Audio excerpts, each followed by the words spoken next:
새해 두 번째 예배를 드리면서 여러분에게 미얀마에서 온 편지를 잠깐 소개하고 말씀을 나누도록 하겠습니다. 막 목사님 인터내셔널 그리스 처치 국제은혜교회에 우리가 발전기를 또 헌금하고 헌물하고 그리고 여러 가지 은혜가 있었습니다. 장로님하고 김정도 장로님하고 저하고 다녀왔습니다.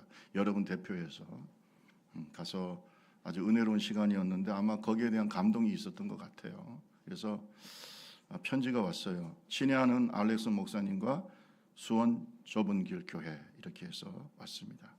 미얀마에서 주 예수의 이름으로 문안합니다. 여러분 모두 새해 복 많이 받으세요. 네. 우리는 하나님의 은혜로 이 새해를 맞이하게 되었는데 여러분의 사랑과 성원에 너무 감동을 받았고 축복받았습니다. 저희는 교회 벽을 철거하고 정문 입구 쪽으로 확장해서 30명 정도 더 앉을 수 있도록 지금 공사하고 있습니다. 우리 모두가 베델 기도원에서 3일간 금식 기도했지만 또 그 기도원을 축복해 주시도록 기도했습니다. 발전기에 정말 감사드립니다. 우리 교회는 지금 에어컨을 틀고 보다 쾌적하게 예배를 드리고 있습니다. 아멘. 하나님께 박수 영광 올립니다. 7시간 동안 정전이 돼요. 전기가 안 들어와서 예배드리기가 굉장히 어렵습니다. 거기 더운 나라이기 때문에 저와 여러분이 헌신했던 그 발전기로 쾌적하게 예배를 드리고 있다. 이 은혜 안에서 우리는 더욱 하나님의 임재를 경험하고 있습니다. 사랑에 감사드리며 미얀마 막 목사 드림 이렇게 편지가 왔습니다. 여러분 우리 미얀마 여러분 기도하고 헌신하고 선교하는 것이 이렇게 좋은 열매들이 있다. 하나님의 축복이 있기를 바랍니다. 작년에 떠오른 해가 올해 새해도 떠올랐지 갑자기 새로운 해가 떠오른 건 아닙니다. 작년에 떠올랐던 해가 오늘 또 떠오르고 있는 것입니다. 우리가 보고 있는 산이나 나무가 사실 작년에 있던 나무고 작년에 있던 산입니다. 새해가 좋은 것은 왜 새해가 좋습니까? 우리의 마음을 새롭게 하기 때문에. 따라합시다. 마음이 새로워져야 된다. 해가 새로워지는 게 아니라 태양이 새로워지는 게 아니고 산이 새로워지는 게 아니라 뭐가 새로워져야 돼요? 내 마음이 새로워지면 해도 새롭게 보이고 산도 새롭게 보이고 세 사람만 아멘 하고 있어요. 교회도 새롭게 보이고 만나는 사람도 다 새롭게 보여요. 뭐에 달려 있어요? 마음에 달려 있어요. 여러분 마음이 새롭지 않으면은 그냥 작년에 떠올랐던 태양이지 무슨 태양이 변했겠습니까? 그렇잖아요. 새로운 시작을 새로운 마음으로 합시다. 일신우일신이라는 말이 있습니다. 제가 참 좋아하는 말이죠. 일신우일신. 날이 갈수록 새롭게 발전한다라는 뜻입니다. 따라합시다. 일신, 우일신.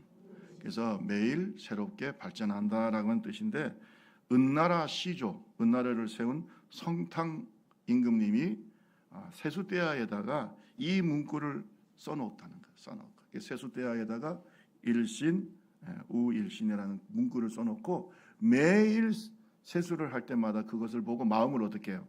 새롭게 했다는 거예요. 그러니까 나라를 운영할 수 있는 거죠. 항상 새롭게. 오늘 저와 여러분 세수대야에도 안 써도 마음속으로 일신, 우일신.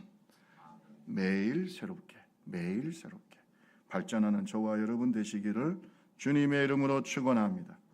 성경을 보면 예수님을 영접하고 믿으면 우리는 어떤 피조물이라고 했냐면 새로운 피조물이다. 여러분 예수 믿는다고 해서 옛날 육신이 변했겠어요? 갑자기 허물을 벗고 우리가 예수를 믿으면 완전히 천사같이 됩니까? 예수같이 됩니까? 그건 아니에요. 어디에 변화가 있냐면 마음의 변화가 있는 거예요. 따라합시다. 마음이 변한다. 여러분 우리 마음이 예전에는 옛사람만 올드 셀프만 있었는데 딱 예수 믿고 난 다음에 영접하고 나면 내 속에 새 사람이 생기는 거예요. 뉴 셀프, 새 사람이 이게 엄청난 혁명적인 변화입니다. 내 속에 새 사람이 있어요. 옛사람은 세상을 쫓아가고 욕심을 쫓아가고 마귀를 쫓아가지만 내 속에 있는 새 사람은 성령을 쫓으려고 하고 하나님의 뜻을 쫓으려고 하고 아멘. 말씀에 순종하려고 하고 이게 새 사람이에요. 여러분 믿고 난 다음에 우리의 육신으로 볼 때, 우리의 생활로 볼 때는 새로울 것 없지만 하나님과의 관계 속에서 마음이 새롭게 되고 새로운 피조물이 되고 새로운 영적 존재가 되었다는 거예요. 하나님이 보실 때는요 다시 태어나는 거예요. born again, 다시 태어나는 것이다. 신분적으로도 변화가 있습니다. 하나님의 원수 되었던 우리가 뭐가 되는 거예요? 하나님의 자녀가 되는 거예요. 엄청난 혁명적인 변화가 저와 여러분은 잘 모르겠지만 천국에서는 일어나고 있고요. 하나님과의 관계 속에서 일어나고 있다는 거예요. 골로새서 1장 21절에서 23절 말씀에 보면 전에 악한 행실로 떠나 멀리 떠나 마음으로 원수가 되었던 너희를, 하나님과 원수가 되었던 너희를, 이제 22절에 보면 이제는 그의 육체의 죽음으로 말미암아 화목하게 하사 너희를 거룩하고 흠없고 책망할 것이 없는 자로 그 앞에 세우고자 하셨다. 여러분 잘 들으세요. 이렇게 하나님 앞에서 우리가 진짜 흠이 없다는 게 아니라 거룩하고 흠이 없고 의롭다고 인정하시는 거예요. 예수의 피로. 아멘. 네. 그래서 나중에 보면은 이런 말을 해요. 나 바울은 이 복음의 일꾼이 되었노라. 저는요 이 말씀을 묵상하다 보면 바울 사도 자신을 얘기하는 것 같아요. 물론 우리에 대한 얘기지만 자신이 그랬어요. 자신이 옛날에 하나님과 원수로 행했어요. 교회의 원수로 행했어요. 예수의 원수로 행했어요. 그래요, 안 그래요? 오직했으면 담메색 도상으로 가는데 예수님이 나타나셨어요. 부활하신 예수님이 나타나서 바울에게 뭐라 그랬어요? 사울아, 사울아, 네가 어찌하여 나를 박해하느냐? 왜 나를 박해하냐, 네가? 그런 바울, 예수와 원수였고 교회의 원수였고 하나님과 원수로 행했던 그가 예수님을 딱 만나고 거듭나고 새로운 피조물이 되었을 때 그는 어떻게 됐어요? 그리스도의 일꾼이 되었어요. 이 혁명적인 변화예요. 혁명적인 변화야. 따라합시다. 마음이 변한다. 마음이 새롭게 되는 거예요.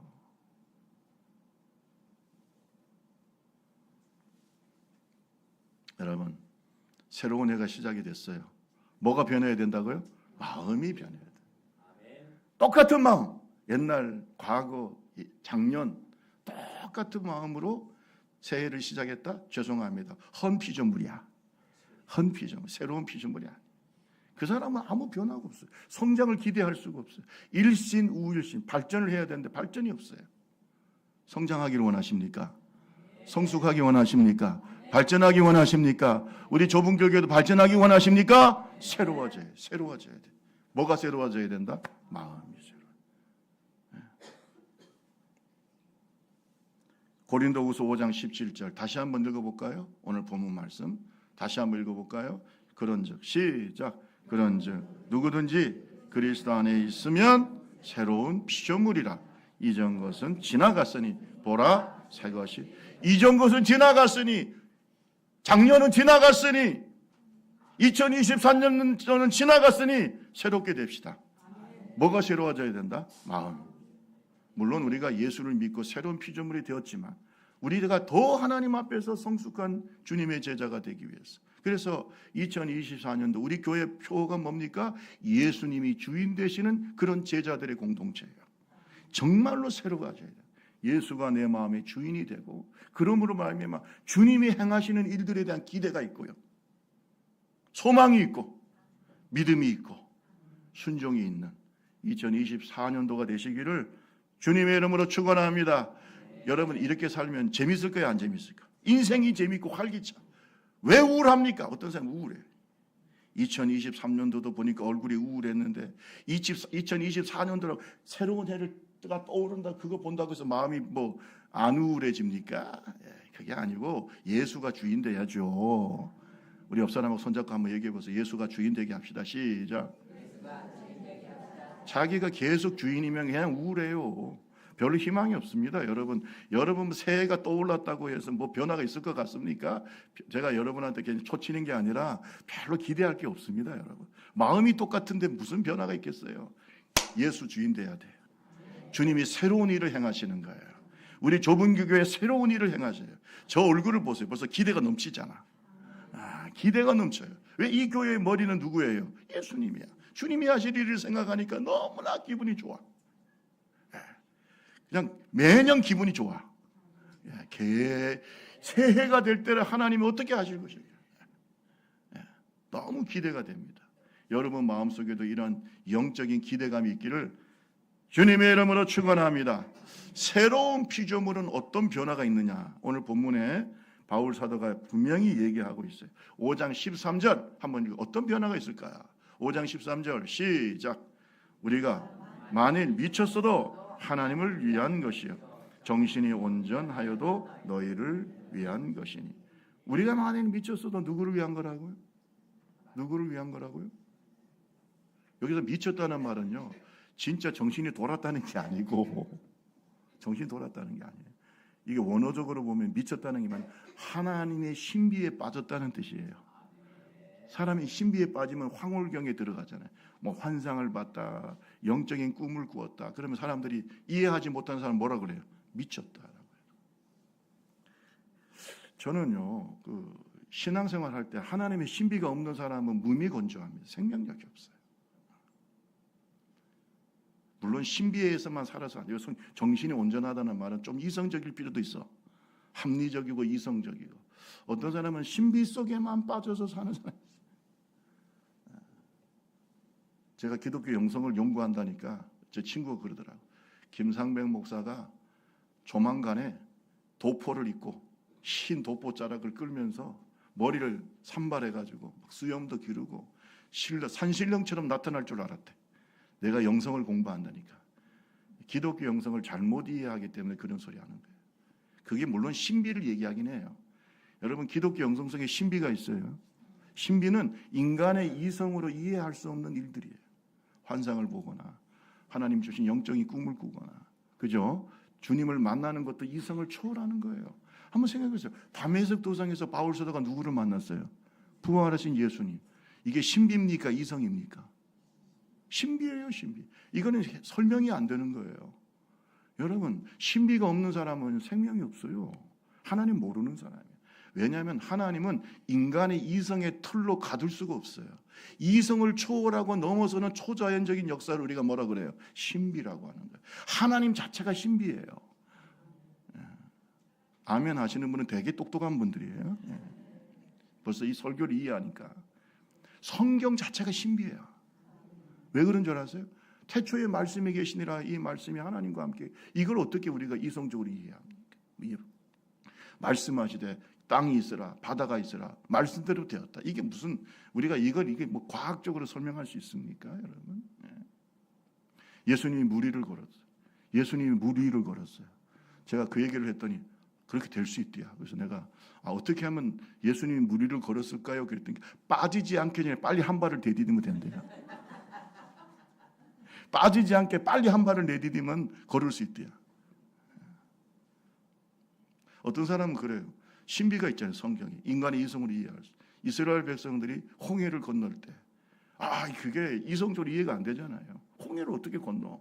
사람이 갑자기 뭐 물이 반으로 쫙 갈라지더니 막 옆에 막 벽이 생기고 물벽 옆에 보니까 막 고래가 다니고, 우리가 영화 보면 나오잖아요. 그 사이로 막 이스라엘 백성들이 쫙 건너가는데, 여러분 영화로 보면 되게 감동스럽고 멋있는데 이게 이성적으로 가능한 겁니까?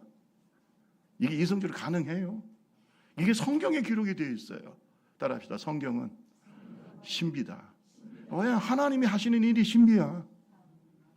그러니까 어떤 학자들은 이게 도대체 설명이 안 되니까 뭐라고 얘기하냐면, 홍해를 진짜 이렇게 깊은 바다를 건넌 게 아니래요.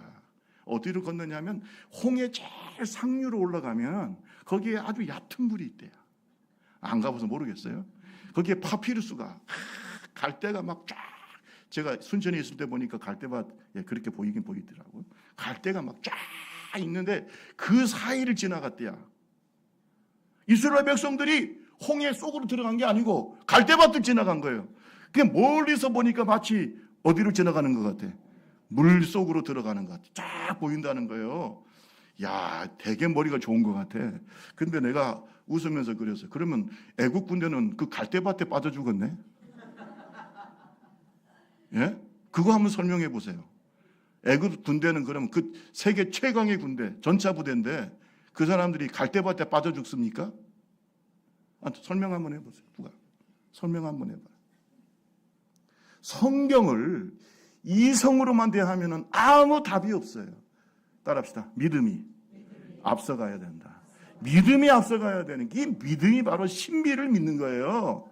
천국 가봤습니까? 천국이 이성적으로 설명됩니까? 지옥이 설명됩니까? 예수님의 재림이 설명됩니까? 부활이 설명됩니까? 설명할 수 없어. 그러니까 신비를 믿으라는 거예요.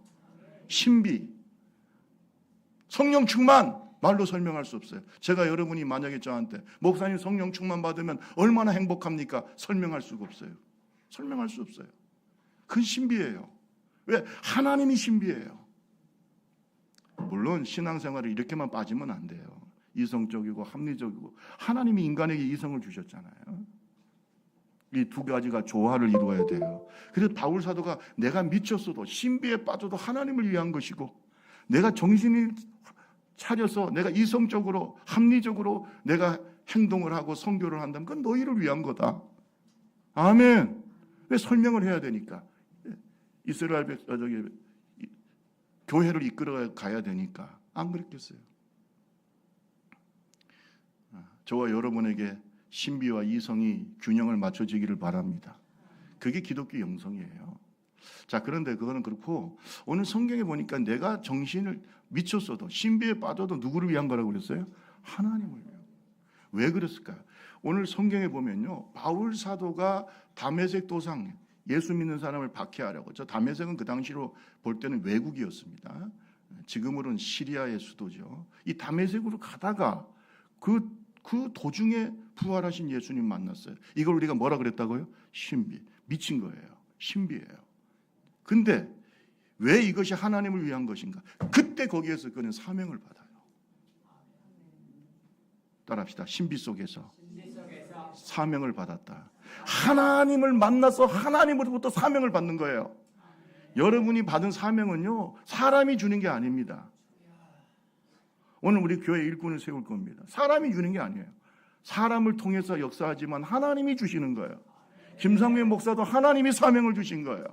우리 장로님들도 하나님이 사명 주신 거예요. 권사님들도 하나님이 사명 주신 거예요. 건방지게 자기가 하고 안 하고 여러분 그러면 안 돼요.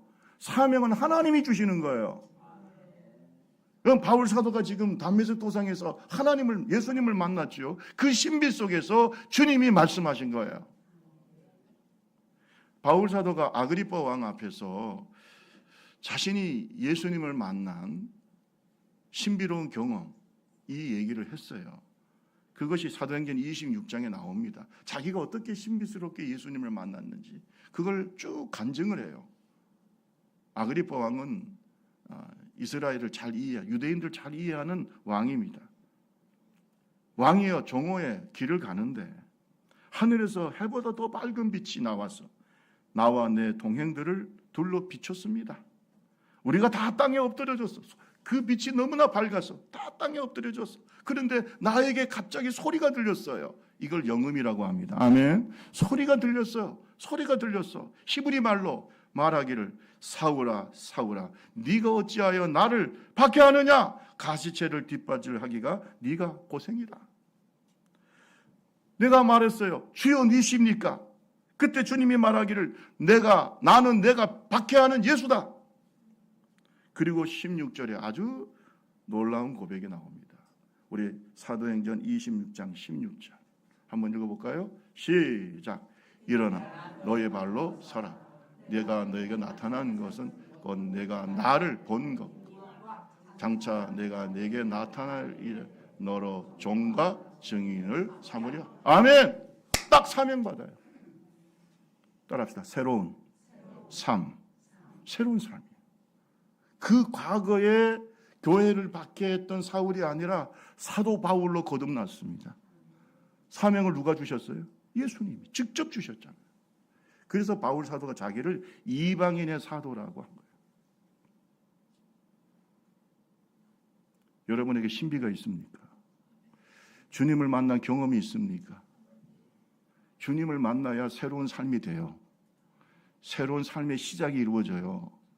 새로운 삶의 목표가 생겨요. 사명자가 됩니다.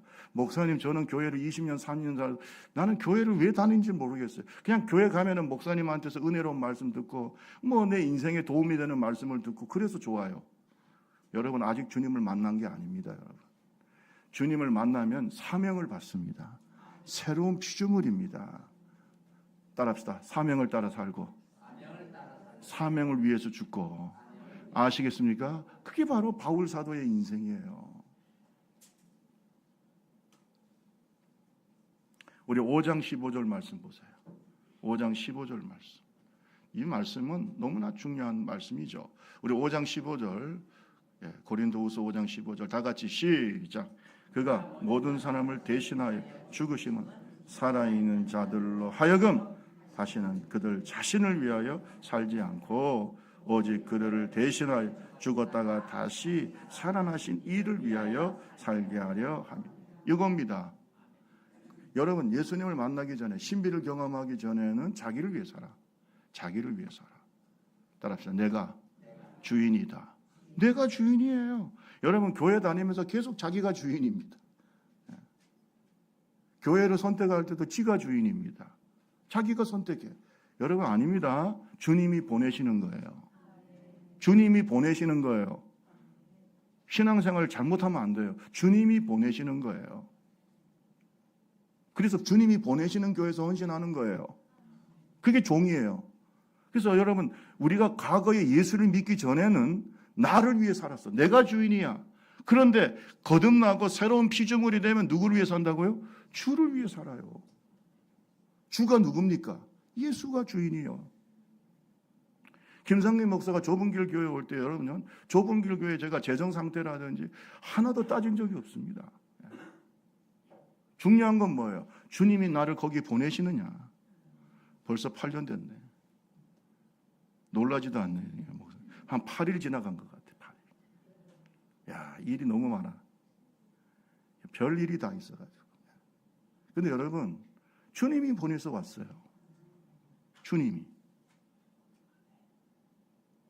저는 여러분한테 이걸 강조하는 이유는 여러분도 주님을 위해서 교회에서 봉사하세요. 여러분, 나를 위해서 하지 마세요. 여러분 자신을 위해서. 이건 아무 열매가 없습니다. 맨날 시험에 들어. 얼굴이. 원망불평 그냥. 교회에서 그냥. 아주 원망불평 그냥. 목사님 만나면 싸울 준비. 우리 목사님 만나면 뭐하고 싸울까? 성도들 만나도 어떻게 해요? 맨날 방어적이고 싸울 준비. 그런 마음으로 새해를 시작하면 새해가 무슨 의미가 있어요? 그래요, 안 그래요? 따라합시다. 마음을 새롭게 합시다. 주님의 성령의 인도함을 따라 사세요. 그렇게 힘들게 살지 말고 예수 그리스도가 주인 되게 하시고, 사명을 따라 살아요. 사명을 따라 사는 게 내 마음대로 되는 게 아니라 신비를 경험해야 돼. 그래서 아그리빠 왕이 이 바울 사도의 이 간증을 다 듣고 난 다음에 뭐라는 줄 아세요? 바울아, 바울아, 네 많은 학문이 너를 미치게 하였다 그랬어요. 미치게 한다. 그 말 그대로잖아. 우리가 미쳤어도 누구를 위해서? 하나님. 아그리빠 왕이 듣고 난 다음에 이거는 도대체 자기가 이성적으로는 생각이, 아그리빠 왕이 내가 볼 때는 굉장히 이성적인 인물이고 또 상당히 똑똑한 분입니다. 보니까. 근데 이분이 나중에 바울 사도의 간증을 다 듣고 난 다음에 바울아, 바울아, 네가 미쳤다. 여러분, 예수 제대로 믿는 사람 세상 사람들이 뭐라고 그래? 미쳤다고 그래. 왜? 신비를 모르기 때문에. 하지만 영적인 사람들은 다 알아. 저 사람은 진짜 사명자예요.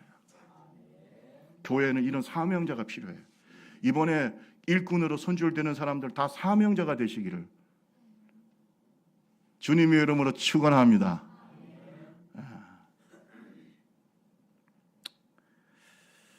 자, 그 다음에 우리가 새로운 피조물이 되면 어떤 변화가 일어날까요? 우리 14절 말씀 한번 볼까요? 자, 고린도후서 5장 14절 다 같이 한번 읽어봅시다. 시작. 그리스도의 사랑이 우리를 강건하시는도다. 우리가 생각하건대 한 사람 모든 사람을 대선하여 죽었은즉 모든 사람이 죽음. 여러분, 그리스도의 사랑이 강건하게 됩니다. 그리스도의 사랑 때문에 살아요. 그리스도의 사랑이 나를 강건해요. 강건하다. 여러분, 이 강건하다는 말이 무슨 뜻이냐면 그리스도의 사랑이 나를 지배한다는 뜻이에요. 아멘. 나의 마음을, 잘 들으세요, 어떻게 변하는 줄 아세요? 내 마음이 나의 육신적인 생각이나 육신적인 감정이 아니라 그리스도의 사랑이 지배합니다. 그래서 목회자도 되고 선교사도 되고 그리스도의 사랑이 나를 지배해요. 따라합시다. 예수님의 십자가의 사랑을 품고 삽시다. 예수 그리스도의 십자가 용서가 안 됩니까? 용서가 안 돼요? 그리스도의 사랑이 강건하면 할 수 있어요. 용서할 수 있어요. 목사님, 저는요 작년에 그 인간을 잊을 수가 없어요. 나에게 상처 줬어. 저는 그 용서가 쉽지 않다고 생각합니다. 사랑하는 게 쉬운 게 아닙니다, 여러분. 그냥 옆 사람 손잡고 주님의 이름으로 사랑합니다. 그래서 사랑이 됩니까? 사랑이 돼요? 물론 옆에 사람은 되겠지. 근데 여러분, 원수도 어떻게 해야 돼요? 그게 가능하다고 생각하세요? 원수를 사랑해야 돼. 오른밤을 치면은 왼밤을 내려대라. 여러분, 오른밤을 치면 왼밤을 대는 사람이 어디 있어요? 양밤을 때리지. 그 인간의 악한 본성은 그런 거예요. 어떻게 원수를 사랑합니까? 저는 이거는요 이성적으로는 불가능한 얘기예요. 차라리 이렇게 말하는 게 편할 수 있어요. 눈에는 눈, 이에는 이. 오른뺨을 치면 왼뺨을 치는 게 양뺨을 때린다는 거예요. 이게 더 현실적인 얘기일 수 있어요. 이게 인간입니다. 인간이 여러분 선하다고 생각하세요? 인간은 악합니다. 죄인입니다. 부족합니다. 그래서 예수가 필요한 거죠. 여러분, 새로운 피조물은요, 잘 들으세요. 예수의 사랑이 강건하시고 예수의 사랑이 충만할수록 스데반 집사님처럼 자기를 향해 돌을 치는 사람을 용서할 수가 있는 거예요. 그건 그 마음이 누구의 지배를 받아요? 예수의 사랑의 지배를 받아요.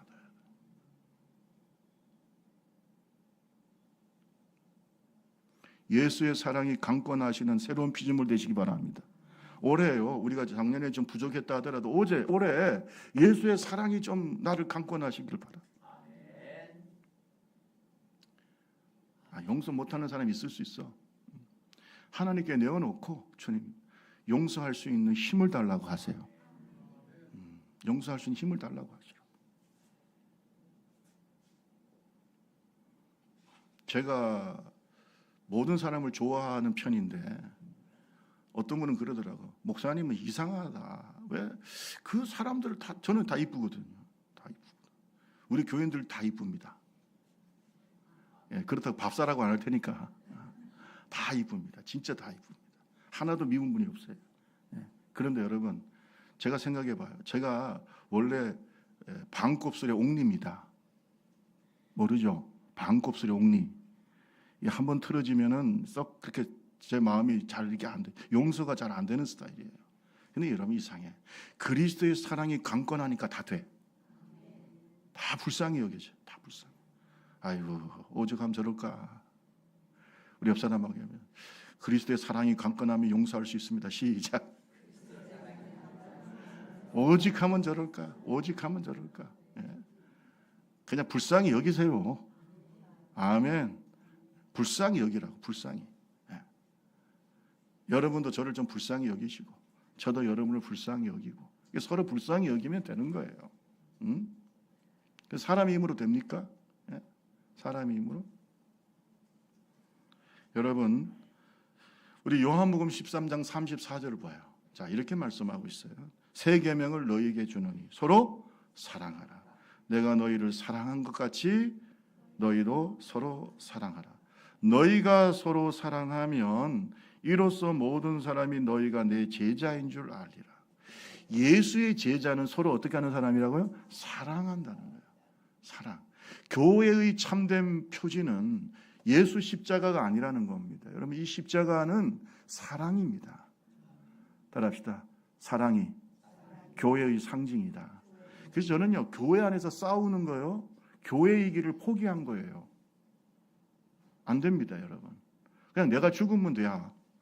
저 사람이 싸움을 걸어오잖아. 손바닥도 어떻게 해요? 이 마주쳐서 소리 나는 거잖아요. 딱 이 사람이 나한테 시비 걸고 오면 나는 그냥 죽으면 돼요. 성경에 나와 있잖아요. 오른뺨을 때리면 그게 죽는 거예요. 그 사람의 힘으로 되겠어요?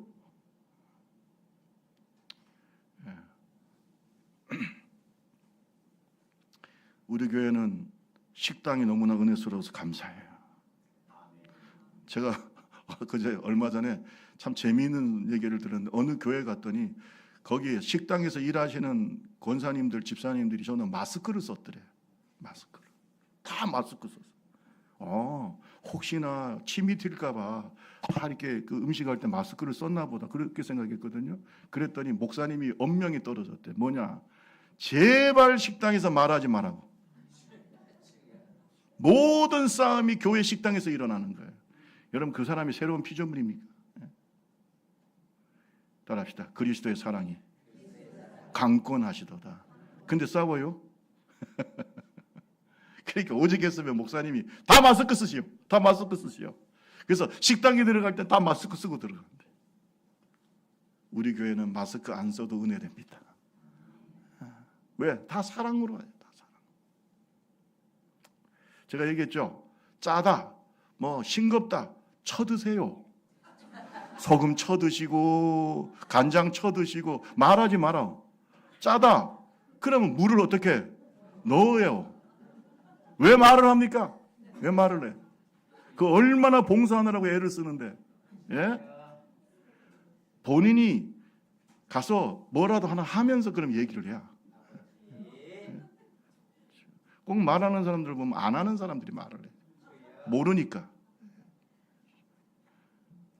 앞으로 그런 말 하는 걸 제가 들으면 제가 그럴 거야. 쳐드시라고 가서 아니 나쁜 말이 아니고 소금을 쳐서 드시고 쳐서 드세요.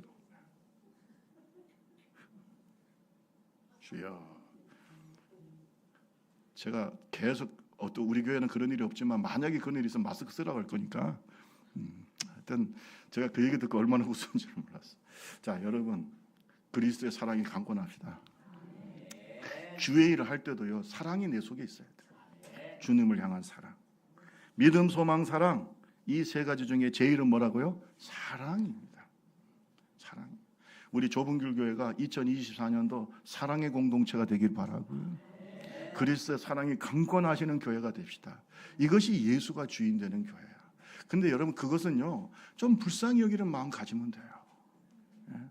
어렵고 힘든 사람들한테 가서 네가 말을 안 듣더니 심판을 받았다 그러지 말고 불쌍히 여겨. 불쌍히 여겨 좀 자꾸. 하나님 용서해 주시고 축복해 주시고 기도. 아멘. 그렇게 해야지 뭐 가서 정죄하고 말이죠. 자기는 얼마나 잘 사는가 그것도 아니면서. 예? 오늘 저와 여러분이 그리스도의 사랑이 강권하시기를 주님의 이름으로 축원합니다. 고린도전서 13장에 보면은 여러분도 잘 아시는 사랑장이잖아요. 사랑이 뭐냐에 대해서 잘 나타나요. 사랑은 언제나 오래 참고 온유하고 시기하지 않고 자랑하지 않고 교만하지 않고 무례히 행하지 않고 자기 유익을 구하지 않고 성내지 않고 악한 것을 생각지 않고 불의를 기뻐하지 않고 진리와 함께 기뻐하며 모든 것을 참으며 모든 것을 믿으며 모든 것을 바라며 모든 것을 견디니라. 누가 생각이 납니까? 예수예요. 따라합시다. 예수님이 사랑이시다. 그냥 예수님 닮아가면 돼요. 이렇게 다 여러분 안 외워도 돼. 사랑은 언제나 오래 참고 사랑은 그러면서 개뿔도 안 하면서 그냥 이것만 엄청나게 외우려고 해요. 그러지 말고 예수 닮아가면 돼. 이분이 예수예요. 사랑은 언제나 오래 참고 이분이 예수예요. 여러분 속에 예수의 모습이 있기를 바랍니다. 예수의 모습이 있어요. 그것이 바로 새로운 피조물입니다. 아리스토텔레스가 이런 말을 했어요. 사랑하면 자기가 행복하고 다른 사람도 행복해진대요. 따라합시다. 사랑하면 행복해진다. 나도 행복하고 다른 사람도 행복해져. 그 다음에 장 폴 샤르트르는 이런 말을 했어요. 사랑은 다른 사람을 위하여 자기의 자유를 제한하는 것이다. 내가 내 자유를 내 마음대로 다 쓰는 것이 사랑이 아니고 다른 사람을 위해서 내 자유를 어떻게 해요? 제한하는 것이 진짜 사랑이에요. 여러분이 사랑의 사람들이 되기를 주님의 이름으로 축원합니다. 사랑은 이웃에게 악을 행하지 아니하나니 그러므로 사랑은 뭐예요? 율법의 완성이다. 저는 그래요. 사랑하면 율법을 다 지키는 거예요. 성경을 다 지키는 거예요. 하나님이 사랑이에요. 예수님이 사랑이에요. 사랑은 성령의 열매예요. 사랑하지 않으면서 성령 충만하다고 말하지 말고요. 사랑하지 않으면서 예수 제자라고 말하지 말고, 사랑하지 않으면서 하나님의 사람이라고 말하지 마세요. 그거는 거짓말입니다. 오늘 좁은 길 교회가 사랑의 공동체가 되기를 주님의 이름으로 축원합니다. 마지막으로 바울 사도는 새로운 피조물은 어떤 사람인가? 우리 18절 19절 읽어봅시다. 18절 19절 다 같이 모든 것이 시작. 모든 것이 하나님께로서 났으니 그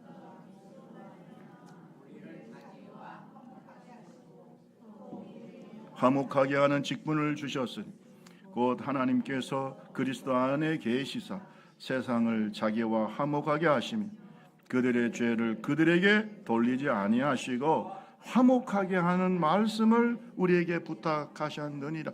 여러분 잘 보세요. 새롭게 된 사람들, 거듭난 새로운 피조물은요, 화목하게 하는 직분을 받았다.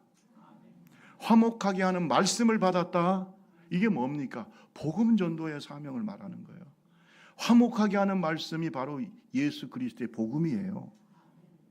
이번에도 미얀마 갔습니다. 말이 안 통하고 뭐 문화도 다르지만 예수 그리스도의 복음을 전하니까 얼마나 은혜가 되는지 몰라요. 정말 예수 그리스도의 복음을 간절하게 전하게 되고, 거기는 80% 이상이 다 불교 신자예요. 이번에 막 목사님이 편지 사진을 올려, 제가 다음 주에 사진 보여주겠습니다. 사진 보니까 저게 그 스님들 한 30명을 앞에 놓고 거기다가 복음을 전하고 있는 그 사진을 찍었더라고. 그래요. 여러분, 오늘 저와 여러분이 복음으로 말미암아 예수를 통해서 하나님과 화목하게 되었어요. 누군가 나에게 복음의 말씀, 이 굿뉴스, 좋은 소식을 화목하게 하는 말씀을 전했기 때문에 우리가 예수를 믿게 됐어요. 우리도 이 화목하게 하는 복음을 전하는, 화목하게 하는 직분을 맡은 자라는 사실을 깨닫기를 주님의 이름으로 축원합니다. 전도팀만 전도하는 게 아닙니다. 선교팀만 선교하는 게 아니라 우리 모두가 다 화목하게 하는 직분을 맡았어요. 우리 옆 사람하고 마지막으로 한 번만 손잡고 이런 말 합시다. 우리는 화목하게 하는 직분을 맡았습니다. 화목하게 하는 직분을. 여러분 다 전도자예요. 아멘. 전도는 어떻게 하느냐? 여러분이 맛집 얘기하듯이 하면 돼요. 아니 그 집에서 아니 광고료도 안 줬는데 다니면서 그냥 어떤 사람 맛있디야. 그 집은 진짜 맛있어. 맛있어. 아우. 그러면 막 맛집들을 가보면 뭐 저 골짜기에 있는데도 차들이 많이 가 있어. 왜냐하면 다 입소문 때문에. 여러분 진짜 예수 사랑하시면 가면서 그냥 예수 소문 자꾸 내세요. 예수 소문 내면서 좁은 길 교회 얘기하라고. 다른 교회도 맛있지만은 좁은 길 교회 오면 말씀이 정말로 맛있고 정말 예수쟁이, 예수를 전하는 교회야. 착해 자신감이 없이 아멘 하시는. 할렐루야. 전해요. 예?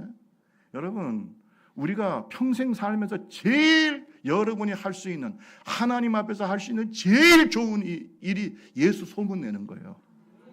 여러분 그 예수 소문 때문에, 굿뉴스 때문에 여러분과 제가 구원받았잖아요. 여러분이 평생에 제일 좋은 일이 바로 그거예요. 영혼을 살리는 거예요. 선교도 마찬가지입니다. 디모데전서 1장 11절에서 12절에 보면 이 경우는 내게 맡기신 바 복되신 하나님의 영광의 복음을 따름이라. 내가 주께 감사함은 나를 충성되이 여겨 내게 직분을 맡기셨다. 복음을 전하는 직분을 나를 충성되이 여겨 맡기. 여러분을 하나님이 세우신 것은, 복음을 전하기 위해 세우신 것은 여러분을 충성되이 여기기 때문입니다. 하나님은 아무에게나 이 복음을 전하는 말씀을 맡긴 게 아니다. 오늘 저와 여러분 충성스럽게 일합시다. 열심히 복음을 전하고 때를 얻든지 못 얻든지 복음을 전하고, 그러면 열매는 거두어지게 돼 있어요. 따라합시다. 심으면 하나님께서 자라게 하신다. 아멘. 나는 열심히 심고 뿌리고 자라나게 하시는 분 누구예요? 하나님. 열심히 우리 좁은 길교회가 이 오목전 땅에 세우신 수원 오목전 땅에 세운 이유가 뭡니까? 뭐라고 생각하세요? 그냥 예수 그리스도의 복음의 나팔이 되기 바랍니다. 계속 복음을 전해. 이 화목하게 하는 직분을 저도 맡았고 여러분도 맡았어. 여러분, 이 복음을 전하는 자의 발을 성경은 뭐라고 그랬냐면 아름답다 그랬어요. 로마서 10장 15절에 보니까 기록된 바 아름답도다 좋은 소식을 전하는 자들의 발이다. 여러분, 얼마나 멋있어요. 아름다운 발이잖아요. 그죠?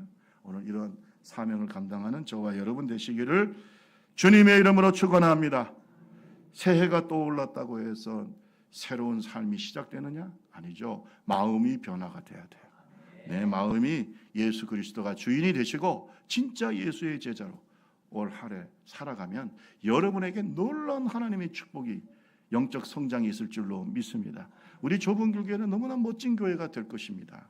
어떻게 해야 돼요? 오직 하나님의 영광, God's glory, 오직 하나님의 영광을 위해서 합시다. 그리고 예수 그리스도의 사랑을 품고 예수의 사랑이 우리를 강권하시기를 바랍니다. 무엇보다도 화목하게 하는 자의 직분, 화목하게 하는 자, 그 직분을, 그 말씀을 우리에게 주셨으니 복음의 증인의 삶을 살아가는 저와 여러분 되시기를 주님의 이름으로 축원합니다. 우리 다 같이 넘지 못할 산이 있거든 찬양하시고 우리 함께 기도하겠습니다.